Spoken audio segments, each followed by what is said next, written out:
and foremost, we're going to lift the car. However you like to lift it is fine.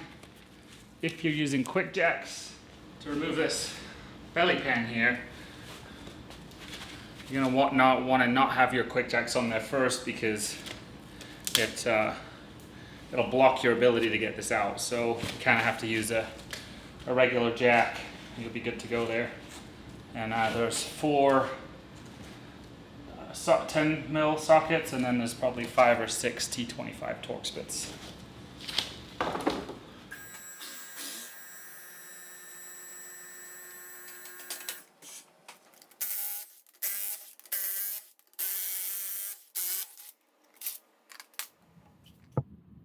So for me and you, I'm going to give you a little tour of the exhaust here, whereby I'm going to show you what I think the batting order of play in business will be.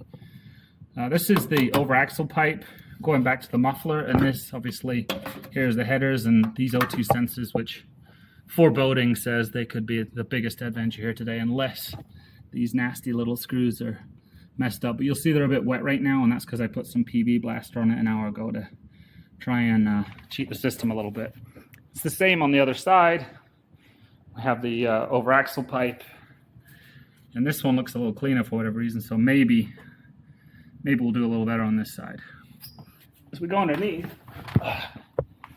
key things to note is this is the bracket right here that's holding up this whole back section, and we are going to probably pull that down unless I pull off these midsections and go side to side, TBD on that.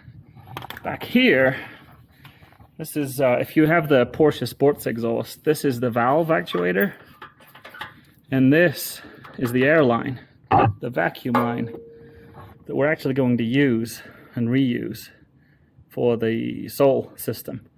If you don't have that, Soul does provide a whole bunch of vacuum lines and a key fob so you can control it electronically, but I don't have to worry about that. As you can see here, feeding back to the over axle pipes, this is our header set up back here. Looks like there's some bracket here. I'm wondering if, just to help with the gasket or with the headers connecting to the block, this is just kind of additional support for the weight, because this might be a little heavy fella here. And then as I keep working my way back, this is one of the connectors for these one. You see the gray and the green. The gray and the green are our O2 sensor cables, and they're going to feed up in here.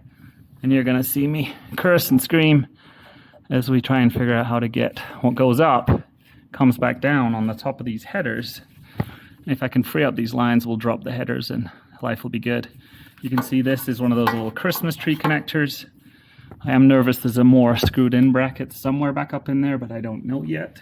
And then over here on the passenger side, kind of a similar setup, a better view of the headers, how they're connected.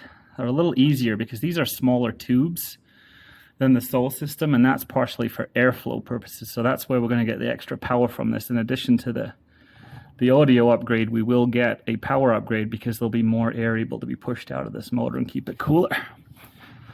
On this side again, now you can see both of the connectors here for the O2 sensors are in the same spot. So this may be a little easier because I think I can see how it just goes up in there. Forgive me for putting a light in your way. So you can follow the green and gray up there. There's a little connector there, and then it falls right back in here to the back top of the headers. So I may start with this side, just because I want to look good for TV, YouTube TV and stuff. So anyway, let's get cracking.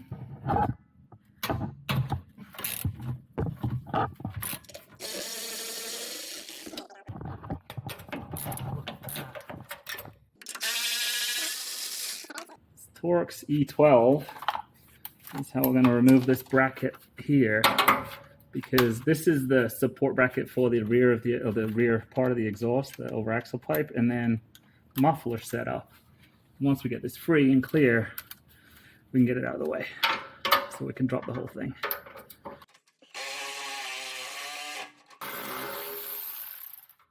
Tear it up, didn't it? I don't know. I might have. No, we're good. Around there. So let's just pull that off. Yeah, I'll get it. Got it? Yep. All right. I put it in the tray. So now what we have is, you see the OEP, the over axle pipe, the muffler, this is the support we need, because this is where we're going to put the sole system. And then for whatever reason on the Porsche, they have that locked in. We may reuse those if we need to, but that's free now. So this is separated from the bracket. All right, so back here we have 4 I think they're E12s. I'm cheating and I'm using a 10 mil, and there's not enough pressure on here that I'm going to strip or round anything out. So I'm just going to put that on one way, and we're going to loosen these 4 bolts up, and this entire support for this rear end is going to come off. So we're going to have to be ready to basically catch it, but I'm not obviously don't have to worry about that until the last one. You know, you get the point. We'll bring you back to video when we're dropping this sucker. There we go. You got it? He's off. Okay, so we've got a plastic line in there that's steel braided. So I'm just going to set it up back in here now. So the reason we want to do that at this point is next when we get this free and we're dropping it down, I don't want to put the strain on these vacuum lines. So remember to do that. So let's pull up. Oh, I'm clear. Did you clear your axle pipes? I think so. Well, there we go. That was slightly anticipated. So that is a serious bracket. All right, and then we're just gonna watch the vacuum things. And I can't really see the lines I'm looking at. It's not the lines; it's just the actual boxes. We have to push forward. Okay, let me try to get eyes on them first. Yep. Where are the vacuum lines? This vacuum. This guy. This unit needs to just come forward. We need to get it underneath the bumper, right? Forward and then under. Yeah, you gotta come back to. There we go. You got it. All right, and then just basically work it out as best you can. Good. Yep. Cool. That's the back box. So we're going to reinstall this bracket so it's ready. Let's go tackle the headers. I felt like it released. There we go. So that's one end of the green sensor, and I don't know if that's front or back yet, but the coloring does matter. And then this one, same thing, just one of these pushers, and then it was connected there. So they're free here. I have to free it up here too. There's some tree connectors and other items up here, and I don't think I can bring you along for the ride, so I'll just show you that there's that there, and then it comes across here, and I can feel like maybe there's just a routing something or other, so I'm going to get that, and then at some point it's coming back down, and I've got my hand on top of the O2 sensor down here. So sorry you don't get to watch and hear me curse, but that's what we're dealing with up here.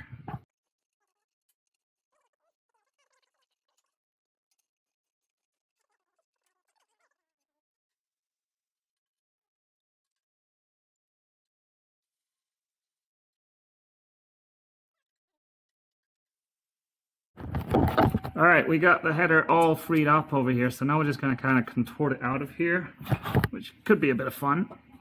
Wait, what is it? There we go. Coming your way. Just twist it. Is that just getting it tighter in the mat? Just got the frame right here we're catching.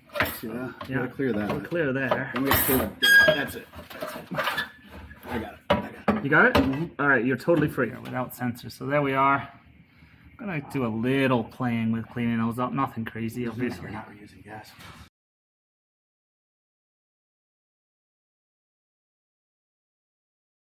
O2 sensor removers, they tend to be 22 millimeter or 7/8. And the reason that you need it is so you go over this and down to the actual hexagonal part of this connector and disconnect this for now so you don't spin up these wires.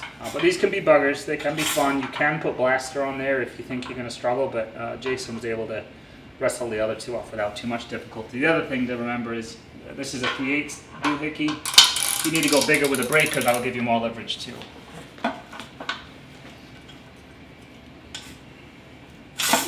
Got her. And once you've released it initially, pretty straightforward from there. But this is why you take off the wires, because you'll spin the wire and it's just thin wire and you'll break them. And then you'll have to take them out anyway to replace them. So we're going to torque these O2 sensors down to 40 foot-pounds because, you know, the internet doesn't lie. 36, 38, there you go. You're right. Okay, I'm going to use some of this ultra copper gasket maker to hold on the gasket on the top of the header before we put it on the driver's side here because they slide around a lot. So, word to the wise. See the gasket maker, peg it down, keep it out of the exhaust ports. It'll at least make some of this pumping this heavy lump around a little easier. So we've got this positioned up here on the against the exhaust manifold. We got the critical part is getting this thing started, right? So this needs to be right up and flush. You want your gasket not to be dancing on you, and you want to make sure that all of these screws are going in like as much by hand as possible, so you don't cross thread anything here. And then yeah, when we come to tightening, there is a specific order you really want to operate in. Excellent. And we'll be doing that too. I don't have it on hand. I'll put it on screen for you. Just trust that that's how I did it. We're going to about, I think it's 18 to 22, you said? 18 to 22 foot-pounds? 19 to 20 foot-pounds. So 19 to 20 foot-pounds. So it's not a lot of torque, but you'll see here maybe, you know, when we move this, we'll get a bit more room, but there's not a lot of clearance from these lower side bolts right now. Like I said, just don't rush this part because you'll hate yourself later if you have to go and tell someone, hey, I'd love you to get a tap and die to my Porsche motor. You wait till you see the zeros on that one. It's hot out here. So we're gonna go that way, back out. And then once I get behind here, you can come up. Up. Worked There. way better than the last Oh my gosh, that was nice. It's like we knew what we were doing. And then in here, this is our joint. So I'm going to slip the gasket. I'm using the sole gasket here.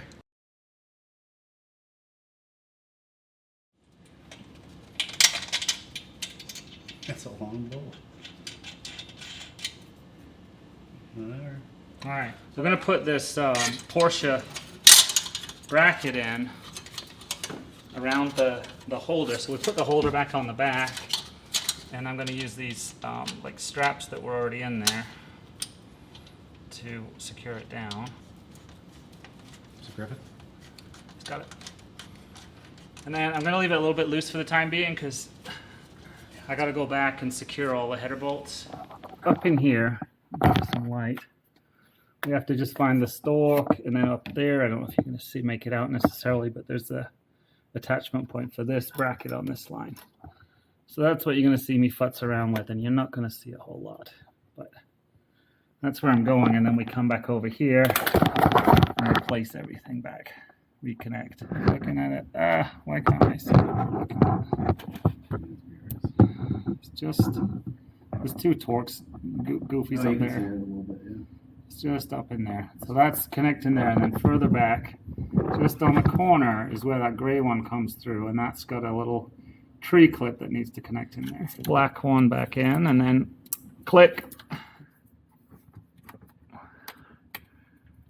Yeah, it would be terrible for everything else in life, probably, but.